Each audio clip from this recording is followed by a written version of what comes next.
everybody. Game 1 of the 2024 National League postseason. The Milwaukee Brewers will be here at American Family Field hosting the New York Mets. Curt Hogg, my colleague at the Milwaukee Journal-Sentinel. Let's talk about it, Curt. I feel like when we get to this part of the season, there's no data, there's no trends, there's no real predictions. No, you see those windows? Well, actually you don't. They're closed. The panels are now closed. Toss it out the window. There's no window to toss it out of. It's just random.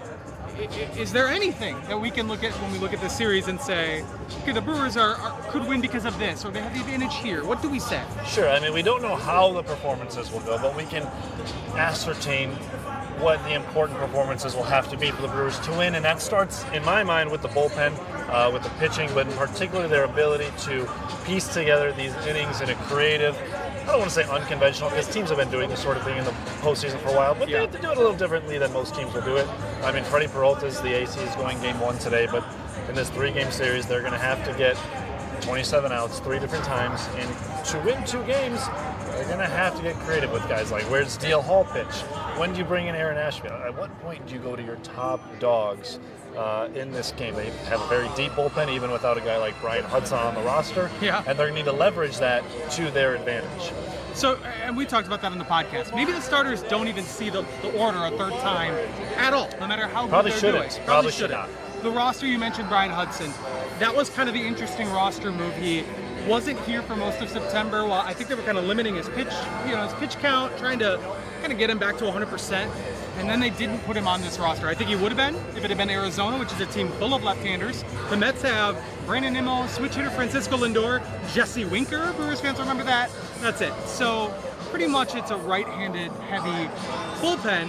Pat Murphy was, I think, kind of emotional talking about making that decision before the game. It feels like to me that was the one. That was the really tough decision here, right? Yeah, absolutely it was. It seemed like, from what the Brewers were saying, it was lining up so that Brian Hudson would eventually be on this playoff roster. But as you mentioned, if it had been Arizona, he probably would have been. But the Mets don't have those lefties. The Brewers went with Jared Koenig. They went with Aaron Ashby. They went with DL Hall in the bullpen. Now, you could maybe say there's room in there for another lefty that can get both righties and lefties out. But ultimately, they chose to go with 9 righties on the staff, 3 lefties, and going 14 position players as well.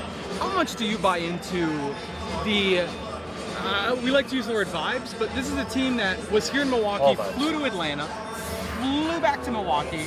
They had an emotional day on Monday. They've had no time off. How do you think that plays into this? I mean, they should be drained, right? Or maybe because they've been sort of, quote-unquote, staying competitive all this time, maybe that plays a role too. How do you feel about that? I think they'll be fine. Yeah. They have been playing competitive ball, getting their rest in here. Their pitching is fully lined up. Like, that is an advantage. They did not have to play 2 games yesterday and fly all the way here. Now, but that said, by the time the game gets going, the adrenaline's running, I don't think the Mets are going to care that they got in at 10 p.m. last night. Another interesting thing with the roster is Sal Frelick is on it, and he obviously got really dinged up at the end of the season, didn't play the last couple games, and it was a question whether he'd be available in the playoffs at all, let alone in this very first series, which he is here, he is in the starting lineup. How much does that surprise you? Because that, he's probably not going to be 100%. He's not one of their key offensive players. He's important defensively.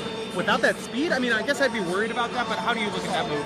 Well, he's in right field. Yeah. And they're not going to put him in right field if he's not. They have covered up the area that dinged him up. They have cushioned it. So it's Sal Frelick proof in theory. Yes. Although he plays so 100%, 110% all the time that you don't ever know for sure. But theoretically, if you're going to put him in right field, well, you have other options out there. Like Blake Perkins, an elite defensive center fielder, not in the lineup.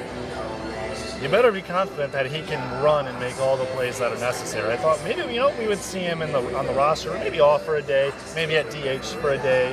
Then he can bring in a right-hander if you need to. No, he's in there in right field. So, and he had been hitting the ball harder late in the season too. We'll see how the injury impacts him at the plate.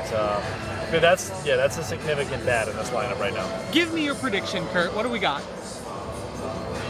Brewers in 3. Brewers in 3. Brewers in 3. Yeah, that's what we're gonna go with.